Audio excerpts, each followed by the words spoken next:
महिलांवरील अत्याचारात दिवसागणिक वाढ होतीये। नागरिकांच्या सुरक्षिततेसाठी पोलीस तैनात तर असतातच, परंतु स्त्रियांना स्वतःचं संरक्षण स्वतःच करण्यासाठी तनिष्का गटानं पुढाकार घेतलाय।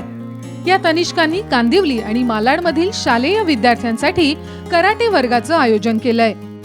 समाजामध्ये रोज बघतो जे काय रोज चाललेलं आहे, तर हे कुठेतरी थांबलं पाहिजे, ही एक भावना मनात होती। हे व्यासपीठ मिळालं, या व्यासपीठामुळे ह्या सगळ्या गोष्टी करण्याकरता एक मनोबल मिळालं आहे। आमच्या ह्या सगळ्या महिलांचा त्याला सपोर्ट आहे आणि आम्ही ज्या ज्या शाळांमध्ये गेलो त्या प्रत्येक शाळांमधून आम्हाला इतका उत्कृष्ट प्रतिसाद आला।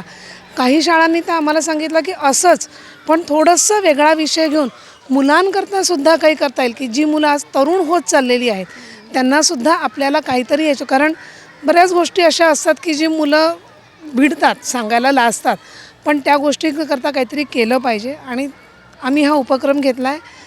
असाच हा जगन्नाथाचा रथ आहे, हा असा चालू राहायला पाहिजे आणि नुसता चालू राहून नाही तर यशस्वीरित्या चालू राहायला पाहिजे। आज जे वातावरण चालू आहे ते बदलण्यासाठी, ते मजबूत करण्यासाठी हे आम्ही ठरवलं की मुलींना प्रशिक्षण, प्रत्येक वेळेला त्यांचे पालक मुलांबरोबर जाऊ शकत नाही।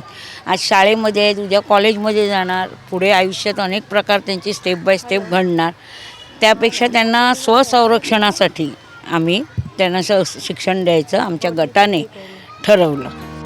राज्य राखीव पोलीस गटातील सहाय्यक पोलीस उपनिरीक्षक प्रकाश वाघ यांनी विद्यार्थ्यांना प्रशिक्षण देण्याची जबाबदारी उचलली आहे। या टेक्निक्स आहेत सेल्फ डिफेन्सच्या, ह्या सर्व मुलांना आल्याच पाहिजे असं माझं एक मत आहे। कारण की आजचा तो अत्याचार होतो आहे, त्या अत्याचाराला त्यांनी तोड दिली पाहिजे आणि जेणेकरून हे सगळ्या मुलांनी, आणि असंच नाही मुलांनीच शिकलं असं काय नाही, आपल्या घरामध्ये आजी वगैरे कोणी असतात, कधी मुलगा, सूनबाई किंवा मुलगी, जावई हे कामाला जातात, म्हातारे असू द्या, जवान असू द्या, या मुलं असू द्या, ही जर टेक्निक्स त्यांनी शिकली तर आपण त्यांच्यावर अवश्य प्रतिकार करू शकतो, जेणेकरून आपला जीव आपण वाचवू शकतो।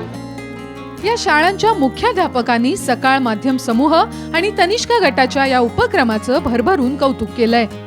समाजामध्ये स्त्रिया, मुली सर्व असुरक्षित झालेल्या आहेत आणि त्या दृष्टिकोनातून स्वसंरक्षणार्थ हा तनिष्का गटामार्फत जो काही उपक्रम चालू केलेला आहे तो खरोखर अत्यंत चांगला आहे आणि ह्याच शाळेत नव्हे तर परिसरातील आणि महाराष्ट्रातील अनेक शाळांमधून तो चालू व्हावा अशी माझी प्रामाणिक इच्छा आहे। तनिष्का ग्रुप आणि साम टी व्ही किंवा सकाळतर्फे हा जो उपक्रम राबवलेला आहे, पहिल्याच दिवशी असं दिसलं की याच्यापासून मुलींचं आत्मबल वाढेल, मुलींमध्ये डेअरिंग येईल आणि आज ज्या ह्या समाजामध्ये घटना होतील यांचं निश्चित ह्या ज्या मुलींवर अत्याचार करण्याच्या घटना आहेत, दिल्लीमध्ये अनेक घटना गाजत आहेत किंवा छोट्या मोठ्या अतिशय छोट्या छोट्या मुलींवर पण अशा घटना होतात, तर ह्या घटना खूप कमी होतील आणि समोरच्यांना एक दहशत पोचेल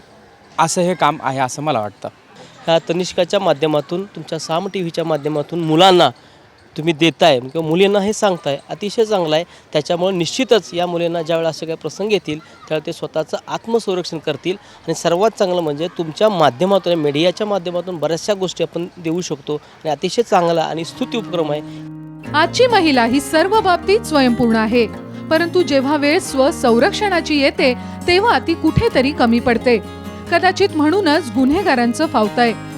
जर आज प्रत्येक महिला स्वरक्षणाच्या बाबतीत स्वयंपूर्ण झाली तर महिलांवर होणाऱ्या अत्याचारांना काही अंशी पायबंद घालणं शक्य होईल। कॅमेरामन कुमार टेंबरेसह गंधाली भोकरे, नौकुडकर, साम टीव्ही, मुंबई।